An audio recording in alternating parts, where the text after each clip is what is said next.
সব সংখ্যা দূর করে ধীরে ধীরে আশার আলো ফুটছে 2025 বিপিএল এর ভবিষ্যৎ নিয়ে। সাথে এবার দেখা যেতে পারে বেশ কিছু চমক। ভক্তদের কথা চিন্তা করেই নতুন বোর্ড প্রেসিডেন্ট নিতে যাচ্ছেন বেশ কিছু সিদ্ধান্ত, যার সুবাদে পাল্টে যেতে পারে বিপিএল এর দৃশ্যপট। সাথে আসতে পারে বেশ কিছু নামি দামি বিদেশি তারকা ক্রিকেটার।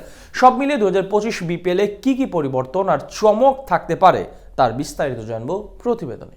দেশের ক্রিকেটে সবচেয়ে বড় ঘরোয়া টুর্নামেন্ট ধরা হয় বিপিএলকে। তাছাড়া ফ্র্যাঞ্চাইজি ক্রিকেটেও একটা সময় আইপিএল এর পরপরই স্থান ছিল বাংলাদেশের প্রিমিয়ার লিগের, কিন্তু আধুনিকায়নের সাথে যেখানে দিন দিন বাড়ছে বিভিন্ন টি-20 টুর্নামেন্ট, ততই যেন পিছিয়ে যাচ্ছে বিপিএল।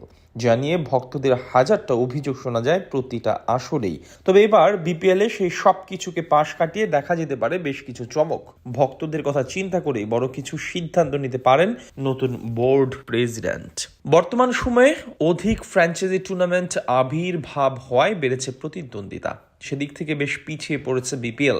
তাই টুর্নামেন্টের পুরনো জৌলুস ফিরিয়ে আনতে এবার বিপিএল এ দলগুলোর সাথে বেশ কিছু বিষয়ে সমঝোতা করেছে বাংলাদেশ ক্রিকেট বোর্ড। এই যেমন প্রায় প্রতি বছর ফ্র্যাঞ্চাইজিগুলোর মালিকদের অভিযোগ থাকে বিপিএল এ আয়ের অংশ তাদের সাথে শেয়ার করতে চায় না পরিচালক কমিটি বা বিসিবি। এতে করে দল কিনতে বা অধিক অর্থ খরচ করতে চায় না মালিকরা। ফলস্বরূপ তেমন ভালো মানের বিদেশি ক্রিকেটার দেখা যায় না স্কোয়াডে। তবে এবার টুর্নামেন্টের আগে সিদ্ধান্ত পাল্টিয়েছেন নতুন বোর্ড সভাপতি ফারুক আহমেদ। দলগুলোর সঙ্গে লভ্যাংশ শেয়ার করতে আগ্রহী তিনি, যার সুবাদে এখন ফ্র্যাঞ্চাইজিগুলো নিলামে অধিক অর্থ খরচ করতে ভয় পাবে না এবং ভালো মানের বিদেশি ক্রিকেটার আনতেও আগ্রহী হবে। তাছাড়া ভালো মানের বিদেশি আসলে ভক্তরা যেমন খেলা দেখার আগ্রহ পাবে, পাশাপাশি ম্যাচগুলো আগের চেয়ে বেশি প্রতিদ্বন্দ্বিতাপূর্ণ হবে।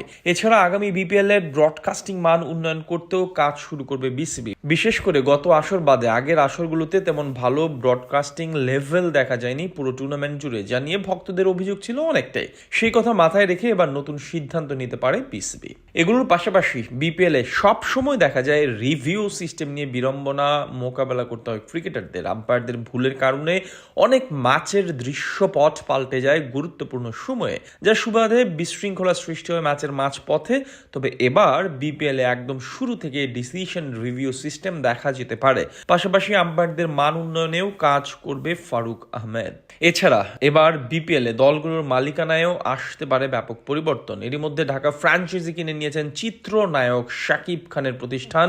পাশাপাশি আরো বেশ কিছু দেশি বিদেশি প্রতিষ্ঠান আগ্রহ প্রকাশ করেছে দল কিনতে। এমনকি একাধিক সূত্রের বরাতে জানা গেছে মিশরের একটি প্রতিষ্ঠান কুমিল্লার মালিকানা ক্রয় করতে আগ্রহ প্রকাশ করেছে। অর্থাৎ সব মিলে বলা যায় 2025 বিপিএল এ বেশ কিছু চমকের সাথে আসতে যাচ্ছে ব্যাপক পরিবর্তন।